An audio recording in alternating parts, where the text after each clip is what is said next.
Supreme court ने एक ऐतिहासिक फैसला दिया है जिसमें कहा कि जनरल कैटेगरी किसी जाति के लिए आरक्षित नहीं है। सुप्रीम कोर्ट के इस फैसले का खूब जिक्र हो रहा है। ये फैसला चर्चा में है क्योंकि इसमें सुप्रीम कोर्ट ने आरक्षण यानी रिजर्वेशन पर बड़ा फैसला दिया।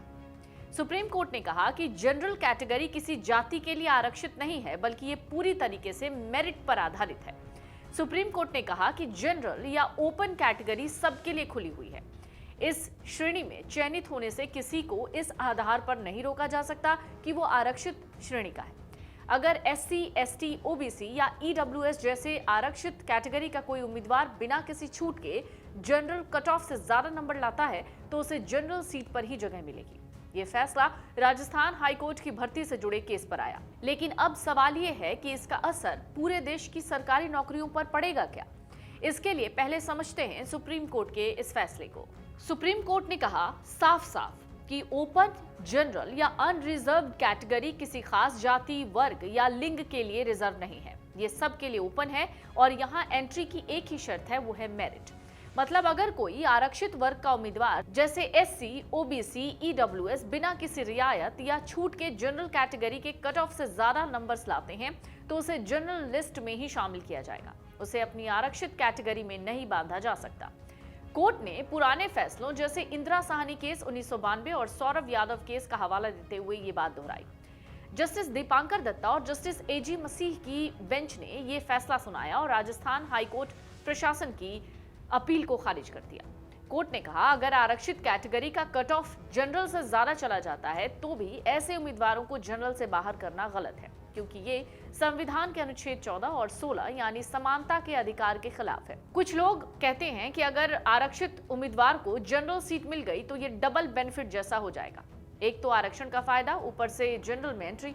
लेकिन सुप्रीम कोर्ट ने इस तर्क को पूरी तरीके से रिजेक्ट कर दिया है। कोर्ट ने कहा अगर उम्मीदवार ने कोई छूट नहीं ली और शुद्ध मेरिट से क्वालिफाई किया तो ये कोई एक्स्ट्रा लाभ नहीं है, बल्कि अगर इस दलील को मान लिया जाए तो आरक्षित वर्ग के सबसे टैलेंटेड लोग सिर्फ अपनी कैटेगरी तक सीमित रह जाएंगे, जो समानता की भावना के खिलाफ है। कोर्ट ने यह भी क्लियर किया कि फॉर्म में अपनी जाति लिखने से सिर्फ ये पता चलता है कि उम्मीदवार आरक्षित लिस्ट में भी क्लेम कर सकता है, लेकिन ये अपने आप में जनरल से बाहर करने का बहाना नहीं बन सकता। मतलब अब मेरिट का नियम और मजबूत हो गया है और ये फैसला आरक्षित कैटेगरी के मेधावी उम्मीदवारों के लिए बड़ा तोहफा है। भारत के संविधान का अनुच्छेद 15(4) और 15(5) राज्य को सामाजिक और शैक्षिक रूप से पिछड़े नागरिकों, अनुसूचित जातियों, जनजातियों और ओबीसी और आर्थिक रूप से कमजोर वर्गों ईडब्ल्यूएस के लिए विशेष प्रावधान यानी आरक्षण की इजाजत देता है। ये इन क्लासेस के लिए शिक्षा और सार्वजनिक नियुक्तियों में उनके उन्नति के लिए एक पॉजिटिव पहल की वकालत करता है। संविधान के 103वें संशोधन 2019 के जरिए आर्थिक रूप से पिछड़े यानी ईडब्ल्यूएस के लिए भी 10% आरक्षण का प्रावधान है। इस आरक्षण को वर्टिकल आरक्षण कहते हैं। अब वो पूरा केस क्या है जिस पर सुप्रीम कोर्ट का ये फैसला आया? ये पूरा केस दरअसल राजस्थान हाईकोर्ट की 2022 की भर्ती से जुड़ा हुआ है। अगस्त 2022 में हाई कोर्ट ने जूनियर जुडिशियल असिस्टेंट और क्लर्क ग्रेड 2 के 2756 पदों के लिए वैकेंसी निकाली थी। मई 2023 में रिजल्ट आए तो एससी, ओबीसी, एमबीसी और ईडब्ल्यूएस कैटेगरी का कट ऑफ जनरल से ज्यादा निकल गया। कुछ आरक्षित उम्मीदवारों ने जनरल कट ऑफ पार किया, लेकिन अपनी कैटेगरी का कट ऑफ न पार करने पर उन्हें अगले राउंड से बाहर कर दिया गया। इन उम्मीदवारों ने राजस्थान हाईकोर्ट में चैलेंज किया। हाईकोर्ट ने कहा कि जनरल लिस्ट पहले मेरिट के आधार पर बननी चाहिए, जो उसमें आ जाए उन्हें अलग से आरक्षित लिस्ट में नहीं रखा जा सकता है। फिर हाईकोर्ट प्रशासन ने सुप्रीम कोर्ट में अपील की, लेकिन सुप्रीम कोर्ट ने हाईकोर्ट के फैसले को सही ठहराते हुए अपील खारिज कर दी। कोर्ट ने राजस्थान हाईकोर्ट की तारीफ की कि उसने अपनी गलती सुधारकर संवैधानिक मूल्यों की रक्षा की। अब सुप्रीम कोर्ट के रुख की बात करें तो विशेषज्ञों का कहना है कि 1990 से पहले सुप्रीम कोर्ट रिजर्वेशन को मौलिक अधिकार से भी ऊपर मानता था, इसे आर्टिकल 14 का हिस्सा बताता था। लेकिन 1990 के बाद रुख बदला। 1997-98 में कोर्ट ने कहा कि आरक्षण कोई मौलिक अधिकार नहीं है, बल्कि इनेबलिंग प्रोविजन है। पहले ओपन कैटेगरी में आरक्षित लोगों को डबल बेनिफिट के नाम पर रोका जाता था, लेकिन अब यह फैसला उस पर रोक लगाता है। ये फैसला ऐतिहासिक है और अब तक के रुख के उलट है, क्योंकि अब कोर्ट मेरिट को ज्यादा महत्व दे रहा है। ये फैसला आपकी सरकारी नौकरी पर कैसे असर डालेगा? सबसे पहले अगर आप जनरल कैटेगरी से हैं तो चिंता मत कीजिए। कोर्ट ने कहा है इससे जनरल उम्मीदवारों के अधिकार नहीं छिनेंगे, बल्कि मेरिट का नियम मजबूत होगा। मतलब कंपटीशन और टफ हो सकता है, क्योंकि अब SC, ST, OBC, EWS के टैलेंटेड कैंडिडेट भी जनरल सीट्स पर कॉम्पीट करेंगे। लेकिन ये फेयर प्ले को बढ़ावा देगा, क्योंकि सीट्स मेरिट पर जाएंगी, न कि सिर्फ जाति के आधार पर। अगर आप आरक्षित कैटेगरी से हैं तो ये आपके लिए गुड न्यूज है। अब आप बिना छूट के जनरल कट ऑफ पार करके जनरल सीट पा सकते हैं, जो पहले मुश्किल था। लेकिन याद रखिए, अगर फाइनल मेरिट में आपका स्कोर जनरल कट ऑफ से कम रहता है तो आप अपनी आरक्षित कैटेगरी में ही क्लेम कर पाएंगे।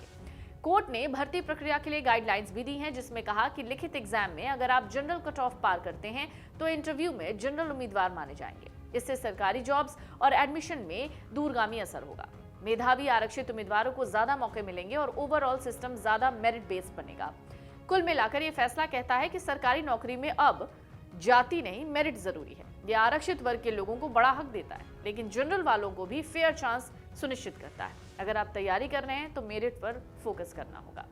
सुप्रीम कोर्ट ने 14 अप्रैल 1973 को एक फैसला दिया था, जिसमें केशवानंद भारती मामले में फैसले के बाद 9वीं अनुसूची में शामिल किसी भी कानून की न्यायिक समीक्षा हो सकती है, ऐसा कहा था। उन्होंने इस फैसले में कहा था कि 9वीं अनुसूची के तहत कोई भी कानून अगर मौलिक अधिकारों या संविधान की मूल संरचना का उल्लंघन करता है तो उसकी न्यायिक समीक्षा हो सकती है। तमिलनाडु के मेडिकल कॉलेज में OBC आरक्षण से जुड़े एक मामले की जून 2020 में सुनवाई करते हुए सुप्रीम कोर्ट ने कहा था कि आरक्षण कोई मौलिक अधिकार नहीं है। अदालत की इस टिप्पणी के बाद से आरक्षण से जुड़े सभी कानूनों को 9वीं अनुसूची में रखने की मांग की जा रही है। मौलिक अधिकार वो बुनियादी मानवाधिकार हैं जो नागरिकों के गरिमापूर्ण जीवन, स्वतंत्रता और सर्वांगीण विकास के लिए जरूरी हैं। मौलिक अधिकार संविधान के भाग 3 अनुच्छेद 12-35 में वर्णित है।